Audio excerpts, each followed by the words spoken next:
Сегодня я хочу поделиться с вами своим вдохновением для новой картины.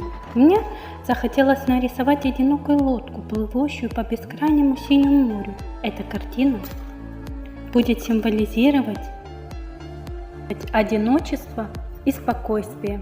Я выбрала синий цвет, потому что он напоминает мне бесконечность и таинственность океана. Лодка выражает мои мысли о самопознании. Эта картина будет напоминать о том, что даже в одиночестве можно найти красоту и гармонию. Иногда нам нужно уединиться, чтобы понять свои истинные желания и ценности.